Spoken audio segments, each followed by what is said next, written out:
আমার আল্লাহ ডাক দিয়ে বলে, বান্দা তুই কি আমার কোরআন পড়ো না? আমার কোরআন খুলিয়া দেখ। আল্লাহ পাক বলে, লা তাখুযুহু সিরাতু ওয়ালা নাওম। আল্লাহ বলে, বান্দা আমি আল্লাহ ঘুমায়ও না, আমি আল্লাহ জোরাইও না, আমি আল্লাহ ঘুমাই না, জোরাই না। দুনিয়ার সবার চোখ ফাঁকি দিতে পারো, আমি আল্লাহর চোখকে ফাঁকি দিতে পারবা না। তুমি রাতের অন্ধকারেও যদি জিনার গুনায় লিপ্ত হও, দুনিয়ার কেউ দেখুক আর না দেখুক, আমি আল্লাহ দেখি। কথা ঠিক কিনা বলি? আল্লাহ নবী রাসূল পাক সাল্লাল্লাহু আলাইহি সাল্লাম কত দুর্বল হয়ে গিয়েছিলেন, পেটে পাথর বাঁধা, পেট ভরে জীবনে 2 বেলা খাইছেন, আমরা আজ পর্যন্ত কোনো হাদিসে পাই নাই। এত দুর্বল শরীর নিয়েও আল্লাহ নবী রমজান মাসে কোরআন খতম করতেন, খতমে তারাবি পড়তেন। এখনো বাইতুল্লাহতে খতমে তারাবি হয়, একবার প্রথম রাত্রে হয় এশার নামাজের পরে, আরেকবার শেষ রাত্রে হয় কিয়ামুল লাইল। আরবরা কেমনে পড়ে, কেমনে শোনে, আমায় আর আপনি অভ্যস্ত না, এই জন্য কষ্ট লাগে। অভ্যাস করে নেন, অভ্যাসে মানুষ দাস। রাসূল পাক সাল্লাল্লাহু আলাইহি ওয়াসাল্লামের অসংখ্য হাদিস থেকে একখানা হাদিস তেলাওয়াত করেছি। যদি আল্লাহ পাক তৌফিক দান করেন, তেলাওয়াতকৃত আয়াত ও হাদিসের উপরে অল্প সময় কিছু কথাবার্তা হবে। যে কথাগুলো আল্লাহ তাআলা আমার জবান দিয়ে বের করে দিবেন, দোয়া চাই, দোয়া করি আল্লাহ তাআলা যেন আমাকে, আপনাদেরকে এবং পর্দার আড়ালে যে সমস্ত মা ও বোনেরা নীরবে নিবৃত্তিতে বয়ান শোনার জন্য কোথাও বসে গিয়েছেন, সকলকেই যেন আল্লাহ তাআলা আমল করার তৌফিক দান করেন। আর একটু জোরে বলেন আমিন। এই জায়গাটা ফাঁকা রাখছেন কার জন্য? কেউ আসবে না? হ্যাঁ, কেউ না আসলে তো শয়তান এসে বসবে। যেন আসেন, সামনে আসেন। এই পিছিয়ে বাবুরা আসো, সামনে আসো। সামনের জায়গাগুলো একবারে ফিল আপ করে বসেন। এই বাবুরা আসো, সামনে আসো। বিরিয়ানি রেডি হইতেছে, তোমাকে লাগে চিন্তা নাই, প্যাকেট বানাইতেছে। সামনে জমা জমা বসেন। আমি আপনাদের সামনে কোরআনুল কারীমের যে আয়াতখানি তেলাওয়াত করলাম, এই আয়াতে আল্লাহ তাআলা ওই সমস্ত লোকদের কথা বয়ান করেছেন যাদেরকে আল্লাহ তাআলা জান্নাত দান করবেন। আলহামদুলিল্লাহ বলেন। আল্লাহ তাআলা আখিরাতে 2টা ঘর বানিয়েছেন। একটা ঘরের নাম হলো জান্নাত, আর একটা ঘরের নাম হলো জাহান্নাম। একদল লোক জান্নাতে যাবে, আরেক দল লোক জাহান্নামে যাবে। এই কথার মধ্যে কারো কি সন্দেহ আছে? না, এই কথাটা সত্য। আল্লাহ তাআলা 2টা ঘর বানিয়েছেন, একটা ঘরের নাম জান্নাত, আর একটা ঘরের নাম জাহান্নাম। আমরা যারা একসাথে চলাফেরা করতেছি, একই মসজিদে নামাজ পড়ি, একই দোকানের সদাই খাই, একই রাস্তায় চলাফেরা করে, একই বাজারে যাই, একই পুষ্করিণীতে গোসল করি, একই ঘাটে ওযু করি, এই লোকগুলোকে হাসরের ময়দানে আল্লাহ তাআলা 2 ভাগে বিভক্ত করে ফেলবেন। একদল লোককে আল্লাহ তাআলা জান্নাতে নিয়ে যাবেন, আরেক দল লোককে জাহান্নামে ঢুকিয়ে দিবেন। এই কথার সাথে একমত কে কে? 2টা হাত উঠায় আল্লাহকে দেখায়। এই কথার সাথে সবাই একমত আছেন তো নাকি? যে আল্লাহ তাআলা এক দলকে জান্নাত দিবেন, আরেক দলকে কোথায় দিবেন? জান্নাত। সবাই হাত উঠায় রাখেন না, দেখি না। আল্লাহ তাআলা দেখুক এই আল্লাহর এই কথার উপরে কার কার ইয়াকিন আছে। একটু জোরে আল্লাহকে ডাক দেন, আল্লাহ। আরো জোরে ডাক দেন, আল্লাহ। আল্লাহু আকবার। আর আবার বলেন, আল্লাহু আকবার। নারে তাকবীর, নারে তাকবীর। আল্লাহ সবাইকে কবুল করুক, বলেন আমিন। আজ আপনাদের সামনে আমি বয়ান করব আল্লাহ তাআলা কাদেরকে জান্নাত দিবেন, কোন লোকগুলো জান্নাতে যাবে। এই কথাগুলো আমাদের জানার প্রয়োজন আছে না নাই? আছে। আল্লাহ তাআলা বলেন কারা কারা জান্নাতে যাবে শুনে রাখো। ইন্নাল মুসলিমিনা ওয়াল মুসলিমাত আল্লাহ তাআলা বলেন, নিশ্চয়ই মুসলমান পুরুষ আর মুসলমান নারীরা জান্নাতে যাবে। এক নাম্বার, মুসলমান পুরুষ আর মুসলমান নারীরা জান্নাতে যাবে।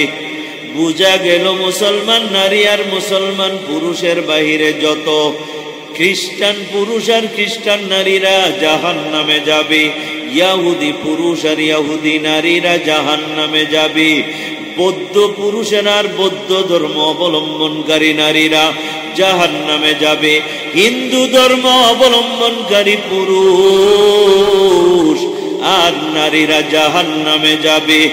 আমি বলি না, এটা আল্লাহর কালাম বলে, ইন্নাল মুসলিমিনা ওয়াল মুসলিমাত, নিশ্চয়ই মুসলমান পুরুষ এবং মুসলমান নারীরাই জান্নাতে যাবে। আওয়াজ করে বলা যাবেনি আলহামদুলিল্লাহ। আল্লাহর কাছে শুকুর, আল্লাহ আমারে হিন্দু বানায় নাই। যদি চাইতো আল্লাহ আমাকে আপনাকে হিন্দু বানাইতে পারত, বৌদ্ধ বানাইতে পারত, খ্রিস্টান বানাইতে পারত রে। আল্লাহ পাকের কাছে দরখাস্ত করি নাই, বিনা দরখাস্তে আল্লাহ তাআলা আমাকে আর আপনাকে একজন মুসলমানের ঘরে জন্ম দেওয়াইছেন, যার কারণে আমি আর আপনি মুসলমান। আল্লাহ যদি চাইতেন আমাকে আপনাকে একজন হিন্দুর ঘরে জন্ম দেওয়াইতে পারতেন, একজন বৌদ্ধের ঘরে জন্ম দেওয়াইতে পারতেন, একজন খ্রিস্টানের ঘরে জন্ম দেওয়াইতে পারতেন। আল্লাহ দয়া করে আর ইহসান করে মায়া করে আমাকে আপনাকে পাঠাইলেন, জন্ম দেওয়াইলেন মুসলমানের ঘরে, তাই আমি আর আপনি মুসলমান। আল্লাহর কালাম বলে আমি আল্লাহ জান্নাত বানাইছি একমাত্র মুসলমান নারী আর পুরুষের জন্য। আর একবার আওয়াজ করে বলেন আলহামদুলিল্লাহ। দুই নাম্বার, ইন্নাল মুমিনিনা ওয়াল মুমিনাত। দ্বিতীয় নম্বরে কারা জান্নাতে যাবে জানুনি? আল্লাহ তাআলা বলে মুমিন পুরুষ আর মুমিন নারীরা জান্নাতে যাবে। দুই নম্বরে মুমিন পুরুষ আর মুমিন নারীরা জান্নাতে যাবে। তাহলে বোঝা গেল মুমিন পুরুষ আর মুমিন নারী যদি জান্নাতে যায়, তাহলে মুনাফিকরা তার থেকে বের হইয়া গেল। মুনাফিক পুরুষ আর মুনাফিক নারীরা কখনোই জান্নাতে যাবে না। কথা ঠিক কিনা বলো? দুই নম্বরে মুমিন পুরুষ আর মুমিন নারীরা জান্নাতে যাবে। এই আয়াত দ্বারা মুনাফিক বের হইয়া গেল। মুনাফিক পুরুষ জান্নাতে যাবে না, মুনাফিক নারীরা জান্নাতে যাবে না। ও পর্দার আড়ালের আম্মা জানেরা, মুনাফিক কাকে বলে জানোনি? ও কলিজার টুকরা যুবক ভাই, বৃদ্ধ বাবারা শোনায় যায়, আল্লাহর কোরআন বলে মুমিনরা মুমিন পুরুষ জান্নাতে যাবে, মুমিন নারী জান্নাতে যাবে। যদি আমি মুনাফিক হইয়া যাই, তাহলে তো আমার কপালে জান্নাত জুটবে না। দুনিয়ার থেকেই বলতে পারি আমি জাহান্নামী। কথা ঠিক কিনা বলি? এ বাবা, মুনাফিক কাকে বলে জানুনি? আমার নবী বলেন, যার মধ্যে তিনটা আলামত পাওয়া যাবে, ধরে নিবা নিশ্চিত সে মুনাফিক। এক নাম্বার হলো যে কথায় কথায় মিথ্যা কথা বলে। কথায় কথায় যে মিথ্যা কথা বলে রে, ইদা হাদ্দাসা কাযাবা, যে কথায় কথায় মিথ্যা কথা বলে ওই ব্যক্তি হইল মুনাফিক। দুই নাম্বার হইল ইদা ওয়াদা আখলাফা, আর যখন ওয়াদা করে তার খেলাফ করে, অঙ্গীকার করে ভঙ্গ করে, মুনাফিক হওয়ার দুই নাম্বার আলামত। তিন নাম্বার আলামত ইদা তুমিনা খানা, যখন আমানত রাখা হয় আমানতের খেয়ানত করে। আবার কোন কোন হাদিসের মধ্যে মুনাফিকের আলামত 4টা লিখছে রে বাবা। চতুর্থ নাম্বার আলামত, যখন ঝগড়া লাগে গালাগালি বেশি করে।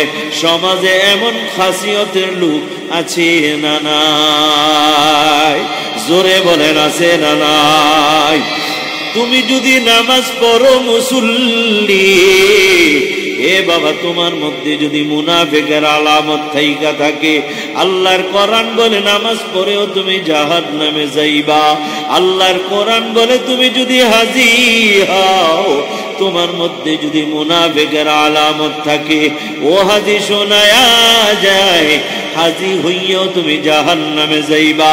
তুমি যদি দানবীর হও, তুমি যদি বাবা মুসল্লি হও, মসজিদের সভাপতি সেক্রেটারি কেশিয়ার হও, কিন্তু মুনাফিকের এই চারটা আলামতের কোনো একটা আলামত তোমার মাঝে পাওয়া যায়, আল্লাহর নবীর কথা অনুযায়ী, কোরআন অনুযায়ী তোমার ঠিকানা হবে জাহান্নাম।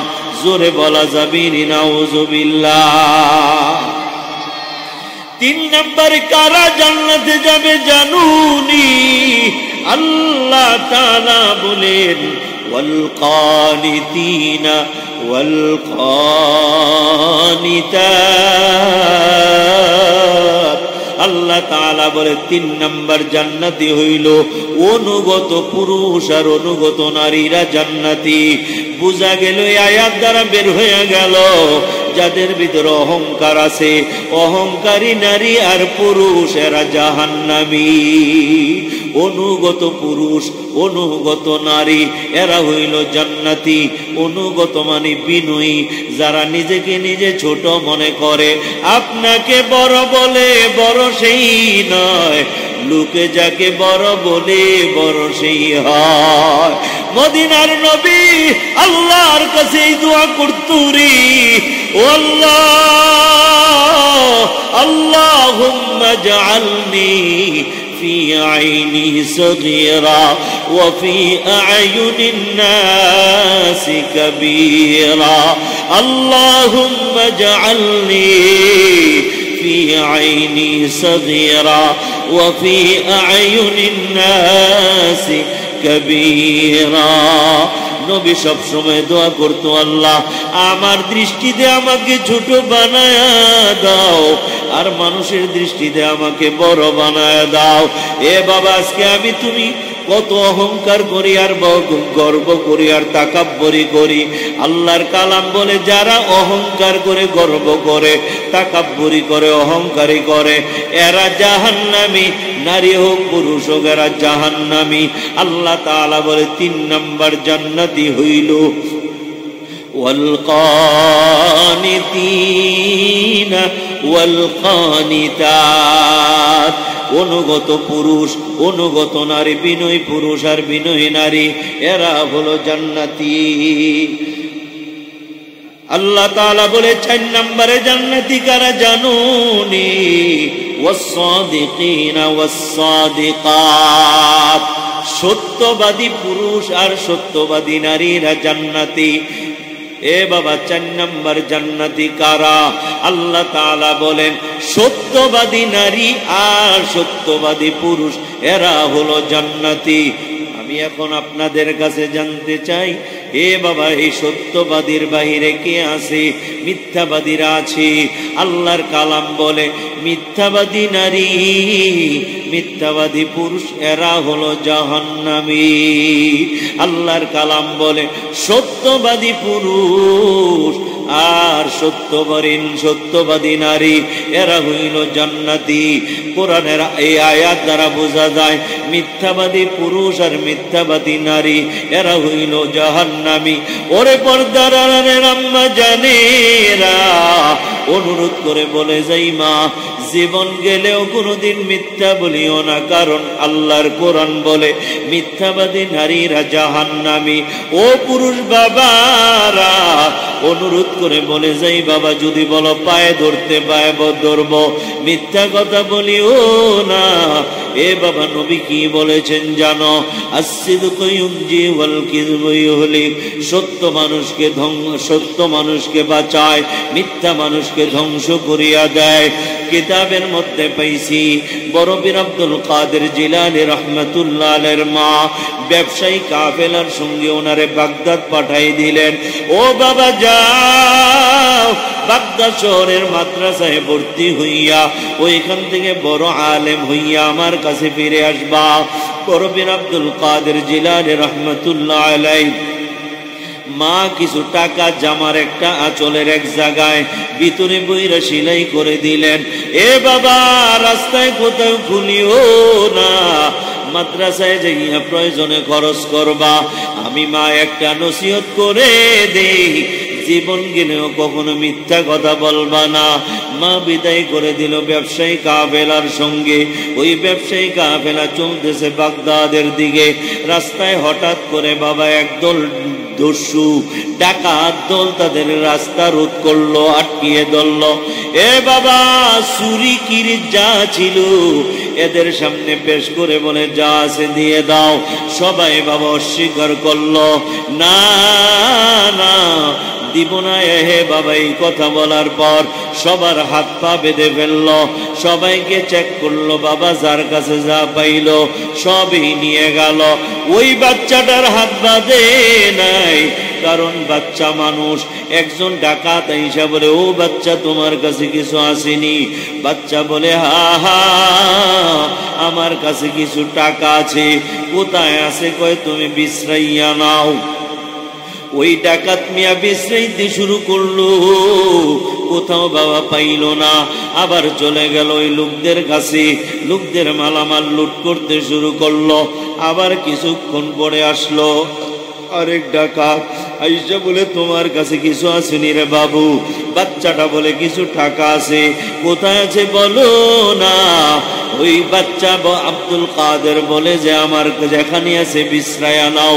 সারা শরীর তল্লাশি করলো, পাইল না। ওই ডাকাত সর্দারের কাছে যাইয়া বলে, সর্দার এই বাচ্চাটার হাতও বাঁধি নাই, পাও বাঁধি নাই। এই ছেলেটার সুযোগ ছিল দৌড় দেওয়ার, কিন্তু দৌড় দেয় নাই। বাচ্চার কাছে জিজ্ঞেস করলে বলে টাকা আছে। আমরা গোটা দেহ তল্লাশি করলাম, কিন্তু টাকা পাইলাম না। আমরা কোথাও টাকা পাই নাই। ডাকাতের সর্দার বলে, চলো আমি যাই। বাচ্চাটাকে জিজ্ঞেস করলো, ও বাচ্চা তোমার কাছে টাকা চিনি? বাচ্চা জবাব দেয়, হা হা আমার কাছে টাকা আছে। সর্দার বলে, মস্করা কইরো না, করলে তোমার পেটের মধ্যে ছুরি ঢুকে যাবে। কোথায় টাকা আছে বলো। বাচ্চা ভয় পাইয়া বলে, আমার মা আমার জামার আঁচলে সেলাই করে দিয়েছে, তুমি বিশ্রাইয়া নিয়ে যাও। শের পরে দেখে বাবা টাকাগুলো এমন জায়গায়, ডাকাতদেরকে যদি বলতো না ডাকাত দল চলিয়া যাইত। কিন্তু বাবা মিথ্যা কথা বলল না, সত্য কথা বলে দিল। টাকাও ডাকাতের সর্দার পাইল। টাকাগুলো হাতে নিয়ে জিজ্ঞেস করে, বাবু তুমি কোথায় রওনা দিয়েছ? বড় পীর আব্দুল কাদের জিলানী বলে, আমি বাগদাদ শহরে যাব রে এলেম অর্জন করার জন্য। টাকা সেই কথাটা না বললেও তো পারতা। ওই বাচ্চা জবাব দে, আমি আল্লাহকে ভয় করি। তোমরা মনে করো দুনিয়ার কেউ দেখে না, মানুষগুলোকে বানসো মাল লুট করে নিয়ে যাচ্ছ। আমি দেখতেছি আমার আল্লাহ তোমাদের দিকে তাকাইয়া আছে। এ ডাকাত ভাই, এমন একটা দিন আসবে দুনিয়া ছেড়ে চলে যাবা, আল্লাহর কাছে গোটা জীবনের হিসাব দেওয়া লাগবে। ওই দিন মিথ্যা কথা বলতে পারবা না। আমার মা শিখাইছে জীবন গেলেও যেন মিথ্যা কথা না বলি। এই জন্য আমি মিথ্যা বলি নাই। আল্লাহকে ভয় করি, আমি সত্য কথা বলে দিয়েছি। আল্লাহকে ভয় করো, সত্য কথা বলো। এই কথা বলার পরে ডাকাতের সর্দারের চোখ দিয়া পানি গড়াইয়া পড়তে শুরু করলো। একজন ডাকাত ডাক দিয়া বলে, সর্দার আপনি কাঁদেন কেন? সর্দার বলে বাচ্চার কথা আমার চোখ খুলে দিয়েছে। এত বছর বয়স হয়ে গেল, আমি একজন মুসলমান, তোরও মুসলমান, আল্লাহকে ভয় করতে পারলাম না। আল্লাহর দরবারে সত্য বলা লাগবে, ওই কথাটাও তো অন্তরে আসে নাই। এমন একটা ছোট্ট বাচ্চা রে, তার ভিতরে আল্লাহর কত ভয় চলে আসছে। আমার আল্লাহকে কত ভয় করে দেখনি। ওই বাচ্চাটা সত্য বলতে পারল। আল্লাহর সামনে আমরাও তো একদিন সত্য বলা লাগবে। তখন ওই সর্দার বাচ্চার কাছে হাতটা বাড়াইয়া দিয়া বলে, ও বাচ্চা, তওবা করায়া দাও, ওয়াদা করলাম আর কোনদিন আমরা ডাকাতি করব না। জোরে জোরে বলা যাবে নি সুবহান। নবী আমার বলেন, আস-সিদকু ইউনজি ওয়াল কিযবু ইহলিক। সত্য মানুষকে বাঁচায়, মিথ্যা মানুষকে ধ্বংস করিয়া দেয়। আল্লাহ তাআলা বলেন, ওয়াস-সাদিকিনা ওয়াস-সাদিকাত।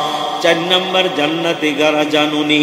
সত্যবাদী পুরুষ আর সত্যবাদী নারীরা। যদি কোনো ঘরে স্বামী সত্য কথা বলে, বউ আছে মিথ্যা কথা বলে, দেখা যাবে হাসরের ময়দানে বিবি জাহান্নামের দিকে রওয়ানা, স্বামী জান্নাতের দিকে রওয়ানা। কোন ঘরে দেখা যাবে স্বামী মিথ্যা কথা বলে, স্ত্রী সত্য কথা বলে, হাসরের ময়দানে দেখা যাবে রে স্বামীটা জাহান্নামে, স্ত্রীটা জান্নাতে। কথা ঠিক কিনা কন? জোরে কোন আছে না নাই? এই জন্য বাবা 5 নম্বরের জান্নাতি হইল ধৈর্যশীল পুরুষ আর ধৈর্যশীল নারী। আল্লাহ মাঝে মাঝে পরীক্ষা করবেন।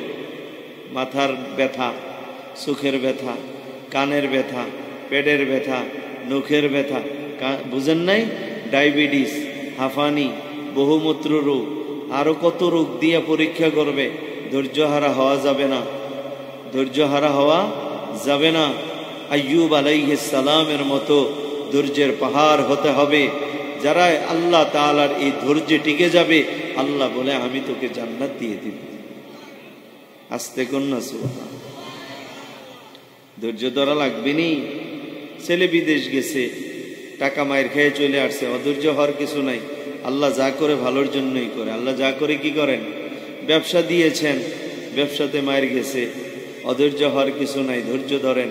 ওয়াস্তাঈনু বিস-সাবরি ওয়াস-সালাহ। এই যখন আপনার উপরে কোনো মুসিবত আসবে, বিপদ আসবে, ছেলের রোগ, মেয়ের রোগ, বিবির রোগ, আমি রোগ, অথচ নামাজ পড়ি, আমার পাশের ঘরের লোকটা সুদ খায়, ঘোষ খায়, হালাল হারাম বাঁচে না, তার কোনো রোগ নাই, বিমান নাই, অধৈর্য হওয়ার কিছু নাই। আল্লাহ তাআলা এটারে জাহান্নামের আগুন দিয়ে ভালো করে ফুরানের লেগে খাওয়াইয়া মোটা তাজা করতেছে। কি কথা কয় না? আর আপনারে অসুস্থ কইরা আল্লাহ তাআলা আপনার অজানা গুনাহগুলো মাফ করতে চাইতেছে। এই জন্য আল্লাহ তাআলা মাঝে মাঝে মুসিবত দেয়। এই জন্য অধৈর্য হবেন না। যত মুসিবতে আসে শব্দ একটা বলবেন, আলহামদুলিল্লাহ। কি বলবেন বলেন? যত বড় মুসিবত আসুক কি বলবেন? আর এটা যে সুদ খায়, এটার কোনো বিপদ আপদ নাই, মনে করবেন এটা আল্লাহ ফালতাছে জাহান্নামের আগুনে পুরানের লেগা। কুরবানির আগে গরুরিরে খৈর খাওয়ায়, ভুসি খাওয়ায়, দামি দামি জিনিস খাওয়ায়। উদ্দেশ্য কিন্তু একটা, কুরবানিতে জব করে গোশত খাম। কথা ঠিক কিনা কন? নাকি অন্য উদ্দেশ্য? এটারে হওয়ারে তুইলা রাখবে? এই কথা কয় না। আল্লাহ তাআলা এই সুদখুর, গোশখুর, মিথ্যু, জালেম, সাদাবাজ, খুনি, সন্ত্রাস, এটিরে কোনো রোগ বিমার দেয় না, বিপদ আপদ দেয় না। এটিরে খালি আল্লাহ ঢিল দিয়া রাখছে। অনেক নামাজি ভাই, অনেক সত্যবাদী, অনেক ধৈর্যশীল, আরে সে পরে অধৈর্য হয়ে যায়। আল্লাহ কি খালি আমারই দেয়? কয়দিন আগে বউটা অসুস্থ হইল, এখন মেয়েটা অসুস্থ, এখন মেয়েটা সুস্থ হয়েছে, ফোলাটা অসুস্থ, এরপরে আবার আমারে ধরছে। আল্লাহ তাআলাকে, বন্দা তোর মর্যাদা বাড়াইতেছি। সুবহানাল্লাহ। 5 নম্বরের জান্নাতি হলো ওয়াস-সাবিরিনা ওয়াস-সাবিরাত। ধৈর্যশীল পুরুষ আর ধৈর্যশীল নারীরা জান্নাতি। সুবহানাল্লাহ। 6 নম্বরে ওয়াল খাশিঈনা ওয়াল খাশিআত। আল্লাহকে ভয়কারী পুরুষ আর আল্লাহকে ভয়কারী নারীরা জান্নাতি। আল্লাহকে ভয়কারী পুরুষ আর আল্লাহকে ভয়কারী নারীরা জান্নাতি। যারা আল্লাহকে ভয় করে না, আল্লাহর কালাম বলে, এরা হলো জাহান্নামী। জোরে বলা যাবে না নাউজুবিল্লাহ। বলবেন হুজুর কে ভয় করে না? আমি বলবো বাবা আল্লাহর কালামের ঘোষণা, সুদ খাইও না, ঘুষ খাইও না, পরের হক মাইরা খাইও না, মদ জুয়া খাইলো খাইও না, এ বাবা নিশা কইরো না। আল্লাহর নিষিদ্ধ হওয়ার পরে, নিষেধ করার পরেও সমাজে যেই ভাইয়েরা সুদের ব্যবসা করলো, ঘুষ খাইলো, এ বাবা এরা আল্লাহকে ভয় করলো না। যদি আল্লাহকে ভয় করত, আল্লাহর কসম কোনদিন এরা ঘুষ খাইতো না, এরা সুদ খাইতো না। জোরে আওয়াজ করে বলেন ঠিক কিনা? আল্লাহর ভয় নাই, এই জন্য এরা সুদ খায়, এরা নেশা করে। কথা ঠিক কিনা গান? 7 নম্বর জান্নাতি কারা? আল্লাহ তাআলা বলেন ওয়াল মুতাসাদ্দিকিনা ওয়াল মুতাসাদ্দিকাত ওয়াল মুতাসাদ্দিকিনা ওয়াল মুতাসাদ্দিকাত। দানকারী পুরুষ আর দানকারী নারীরা জান্নাতি। যেই পুরুষেরা দান করে, যেই নারীরা দান করে, এরা জান্নাতি। ও পর্দার আড়ালের আম্মা জানেরা, রাগ করবেন না, অধিকাংশ মহিলারা একটু কৃপণ টাইপের হয়, দান করতে এরা চায় না।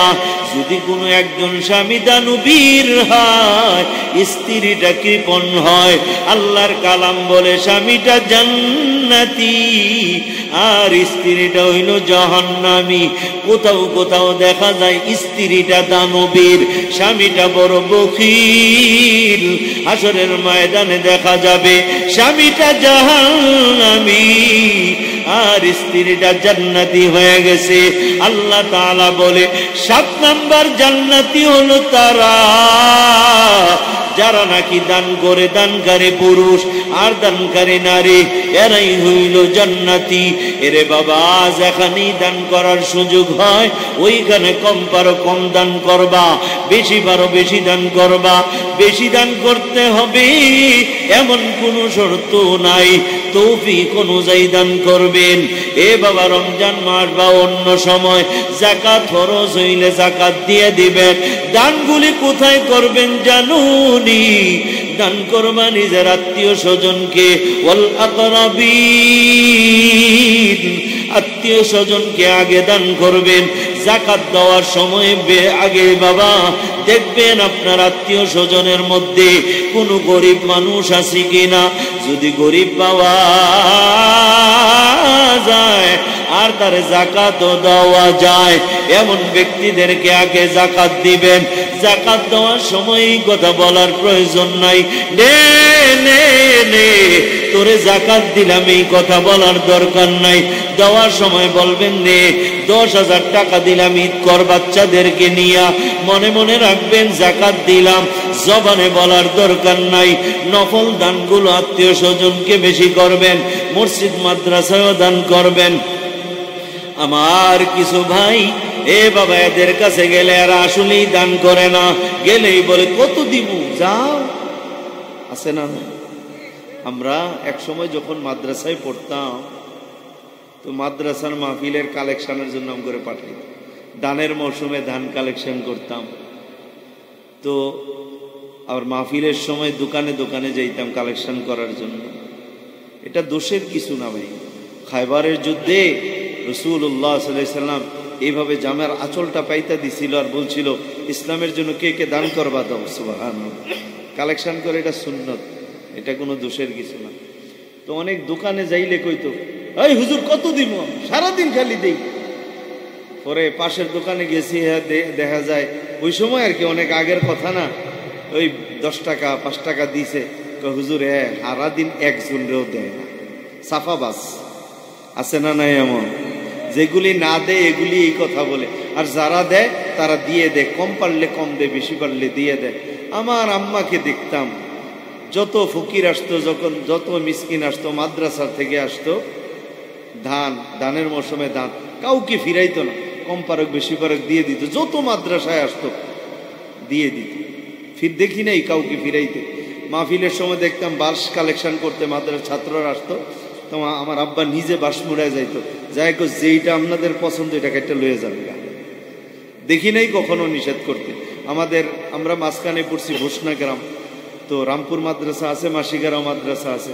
মাহফিলের সময় দেখা যায় এক সময় মাসিগারার মাহফিল হয়, আরেক সময় রামপুরের মাহফিল হয়, তো দুনো মাদ্রাসায় যায়। তো আব্বারে দেখি নাই কোনো সময় এই কথা বলতে, হুজুর দুনো জায়গায় দেওয়ান লাগে নাকি, এক জায়গায় তো দিছি, এই কথা কখনো বলতে শুনি নাই।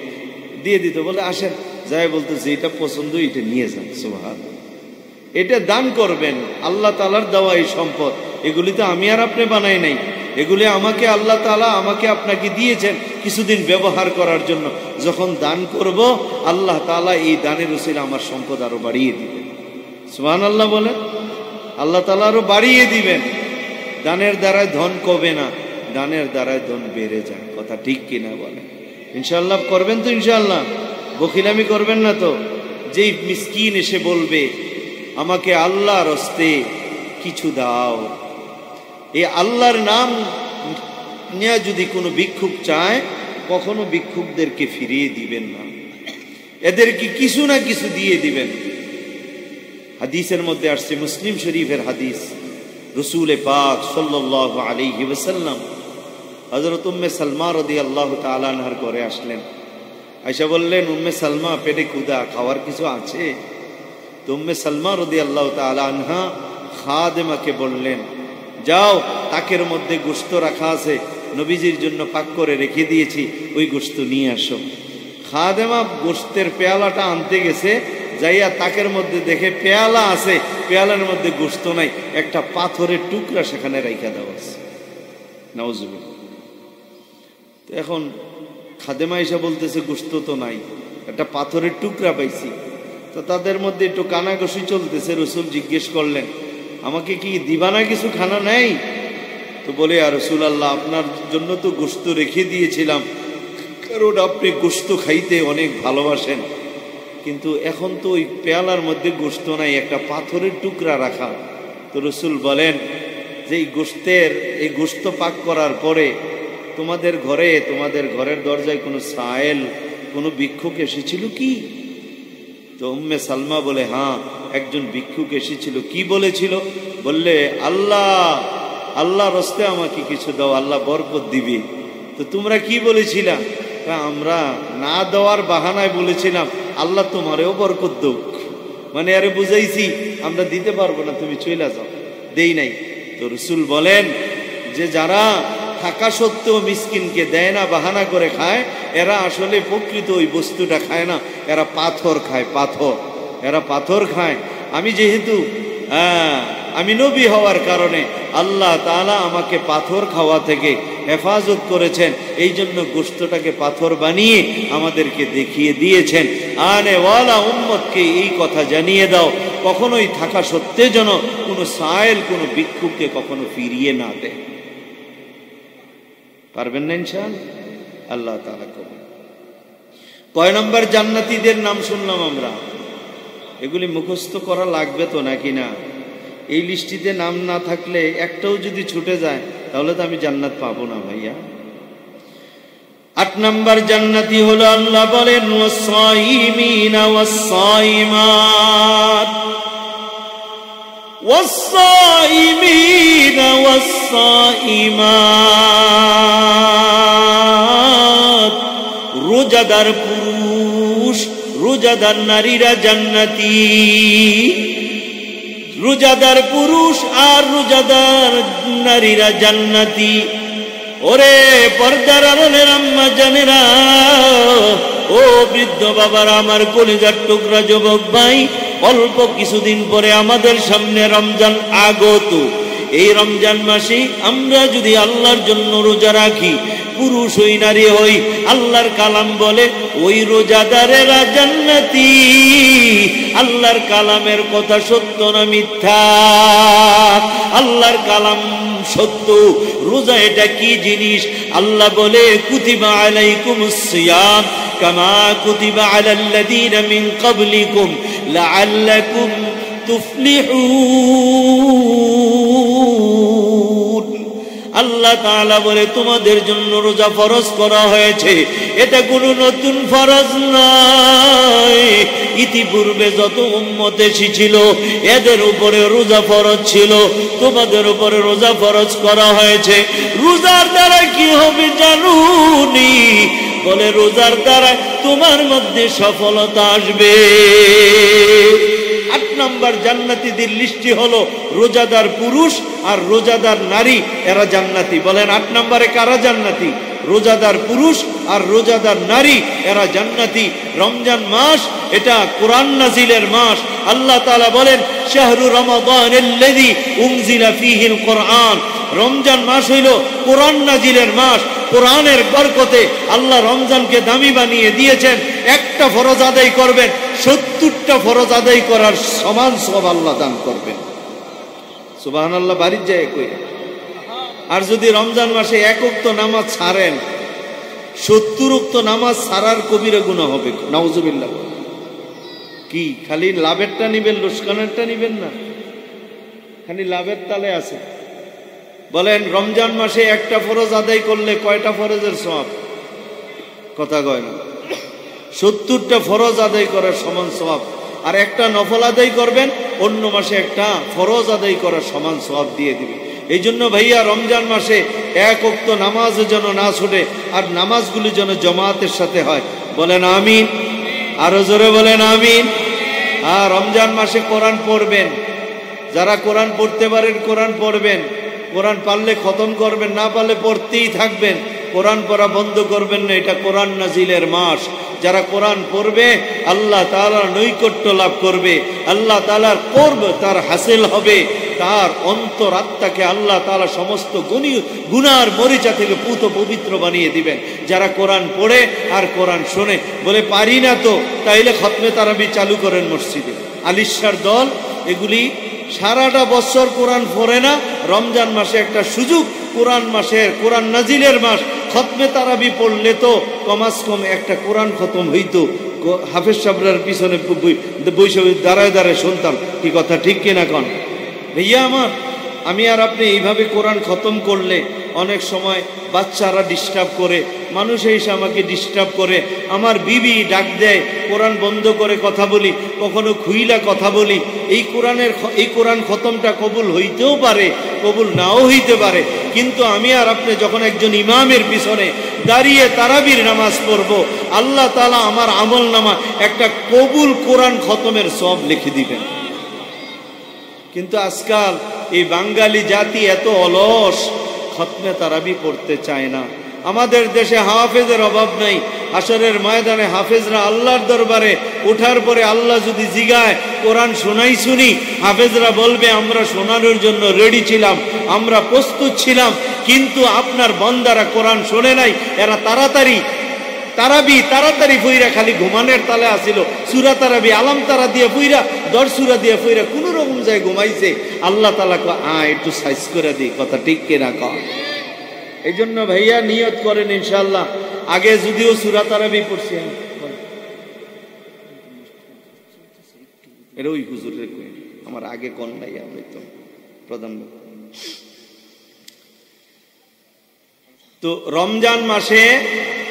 রমজান মাসে আমরা খতমে তারাবি পড়ব। বলেন ইনশাআল্লাহ। খতমে তারাবি পড়ার ছোট্ট একটা লাভ আপনাদেরকে শোনাই।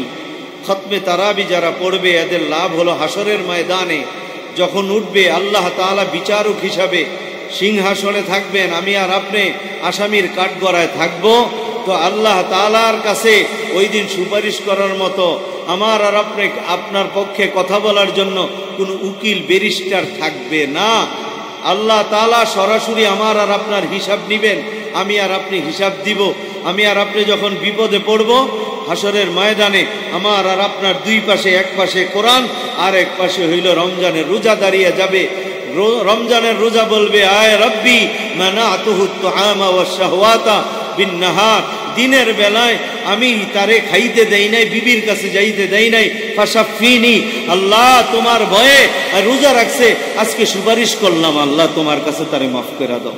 কোরআন বলবে, আল্লাহ মানাতুহু নাওমা বিল লাইল, রাতের বেলা তারে আমি ঘুমাইতে দেই নাই, আমি কোরআন রে শুনছে দাঁড়ায়া দাঁড়ায়া, আল্লাহ আজকে আমি কোরআন সুপারিশ করলাম, তুমি তারে মাফ করে দাও। নবী বলেন ফায়ুশাফাআন, রমজান এবং এই তারাবি যারা খতমে তারাবি পড়লো, কোরআনের সুপারিশ আল্লাহ কবুল করে তারে মাফ করে দিবেন। এবার বুঝে থাকলে বলেন ভাইয়া, কোরআন খতমে তারাবি পড়লে লাভ না লস? জোরে বলেন। বলে হুজুর শরীরে তো কুলায় না। কেন কুলাবে না ভাইয়া? আল্লাহ নবী রসুল পাক সাল্লাল্লাহু আলাইহি সাল্লাম কত দুর্বল হয়ে গিয়েছিলেন, পেটে পাথর বাঁধা, পেট ভরে জীবনে 2 বেলা খাইছেন, আমরা আজ পর্যন্ত কোনো হাদিসে পাই নাই। এত দুর্বল শরীর নিয়েও আল্লাহর নবী রমজান মাসে কোরআন খতম করতেন, খতমে তারাবি পড়তেন। এখনো বাইতুল্লাহতে খতমে তারাবি হয়, একবার প্রথম রাত্রে হয় এশার নামাজের পরে, আরেকবার শেষ রাত্রে হয় কিয়ামুল লাইল। আরবরা কেমনে পড়ে, কেমনে শোনে, আমায় আর আপনি অভ্যস্ত না, এই জন্য কষ্ট লাগে। অভ্যাস করে নেন, অভ্যাসে মানুষ দাস। অভ্যাসে মানুষ কি দাস? আপনারা যে ওই আগ থেকে সূরা তারাবি পড়তে পড়তে অভ্যাস হয়ে গেছে, বেশ কম হয় না ভাইয়া। প্রথম 6 দিন 1.5 পারা করে পড়ি, একটু দেরি হয়। এরপরে সূরা তারাবি আর খতমে তারাবির মধ্যে আমরা দেখছি সর্বোচ্চ 15 থেকে 16 মিনিট, বেশ কম হয়, এর বেশি হয় না। এই সময়টার জন্য কত বড় বিশাল সওয়াব থেকে বঞ্চিত হচ্ছেন, এটা বুঝবেন যেদিন চোখ দুইটা বন্ধ হয়ে যাবে, হাসরের ময়দান কায়েম হবে, বিচার শুরু হবে। এই জন্য ওই দিনটা আসার আগে আগে ইনশাআল্লাহ আমরা নিয়ত করতে পারি না যে রমজানকে দেখায় দেয়। 2 হাত উঠান সবাই, দেখেন তো ডানে বামে কেউ আসেনি যে হাত উঠায় নাই, রমজানের রোজা রাখতো না। আল্লাহ বলেন, আল্লাহ বলেন না, আল্লাহ। সামনে রমজান আগত, তোমাকে জানাই দিলাম আমরা রমজানে রোজা রাখবো ইনশাআল্লাহ, আর খতমে তারাবি পড়ার চেষ্টা করব। জোরে বলেন আমিন, আরো জোরে বলেন আমিন। হাত নামা। তাহলে আমরা পাইলাম 8 নম্বরে জান্নাতি কারা?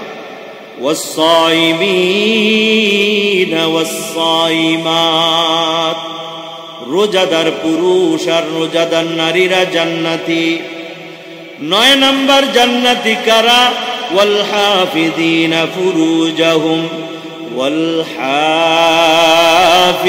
হাফিযাত, লজ্জাস্থান হেফাজতকারী পুরুষ, লজ্জাস্থান হেফাজতকারী নারী, এরা হলো 9 নম্বরের জান্নাতি। আল্লাহর কালামের আয়াত বলে, যারা লজ্জাস্থানের হেফাজত করে না, ও পুরুষ ভাই, যুবক বাবারা, তোমরা যারা জিনায় লিপ্ত হও, হস্তমৈথুনে লিপ্ত হও, লাবাতাতের মধ্যে লিপ্ত হও, ও পর্দার আলারের আম্মা জানেরা, আমার যুবতী বোনেরা, অনুরোধ করে বলে যায়, আল্লাহর কালাম বলেন, যারা লজ্জাস্থানের হেফাজত করে না এরা জাহান্নামী। আর লজ্জাস্থানের হেফাজতকারী নারী, লজ্জাস্থানের হেফাজতকারী পুরুষ, এরা হলো জান্নাতি। জোরে বলা যাবে না আলহামদুলিল্লাহ। আমার আল্লাহকে যারা ভয় করে না, এরাই বাবা জিনার গুনায়, লাওয়াতাতের গুনায়, হস্তমৈথুনের গুনায় লিপ্ত হয় না। না না, তুমি মনে করো তুমি যখন গুনার কাজ করো, জিনার কাজ করো রে, দুনিয়ার কেউ বুঝি তোমার দেখে না। এই জন্য আল্লাহ তাআলা বলে 9 নম্বর জান্নাতি কারা জানুনি? যারা লজ্জাস্থানের হেফাজত করে, লজ্জাস্থানের হেফাজতকারী পুরুষ আর নারীরা হলো জাহান্নামী। যদি জীবনে কারো এমন গুনার কাজ হইয়া থাকে, এখনো সময় আছে, তওবা করো আল্লাহর কাছে। আল্লাহর নবী সুসংবাদ দিয়ে গিয়েছেন, আত-তাইবু মিনাদ যামবি কামান লা যামবা লাহু, যে গুনার থেকে তওবা করলো রে, সে যেন কোনো গুনাই করলো না, আল্লাহ তাআলা তার গুনাহগুলো মাফ করে দিবেন। আল্লাহ তাআলা আমাদেরকে তওবা করার তৌফিক দান করুক, বলেন আমিন। 10 নম্বরে জান্নাতি কারা জানুনি? আল্লাহ তাআলা বলেন, ওয়ায-যাকিরিনাল্লাহ কাসীরা ওয়ায-যাকিরাত ওয়ায-যাকিরিনাল্লাহ কাসীরা ওয়ায-যাকিরাত। আল্লাহ তাআলা বলে 10 নম্বর জান্নাতি হইল বেশি বেশি জিকিরকারী পুরুষ আর নারী। যেই পুরুষ বেশি জিকির করে, যেই নারীরা বেশি বেশি জিকির করে, আল্লাহর কালাম বলে এরা জান্নাতি। এ আমার পুরুষ বাবারা, ও পর্দার আড়ালের মায়েরা, আল্লাহর কালাম বলে আমি বলি না, যেই পুরুষ আর নারীরা বেশি জিকির করে এরা জান্নাতে যাবে। যারা আল্লাহর জিকির থেকে গাফিল, আল্লাহর জিকির থেকে গাফিল, আল্লাহ পাকের জিকির কম করে, আল্লাহর জিকির করে না, এরা যাবে জাহান্নামী। এ বাবা গাফিল হইও না, আল্লাহর জবানে জিকির, এই জবানের মধ্যে বাবা আল্লাহর জিকির জারি রাখো। উঠতে বসতে সব সময় আল্লাহ পাকের জিকির করো। আল্লাহ ওয়ালারা আল্লাহর কাছে দোয়া করতো, কলবে জাকির দে মুঝে और रोने वाले आँख दे, कल्बे जाकिर दिए मुझे और रोने वाले आँख दे, ताकि मैं रोता रहूं तेरी रजा की वास्ते, ताकि मैं रोता रहूं तेरी रजा की वास्ते। फिक्र बातिल को हटा दे दिल से रब, फिक्र बातिल को हटा दे दिल से रब, जिक्र में तेरे लगा दे रोज शब, जिक्र में तेरे लगा दे रोज शब। ला इलाहा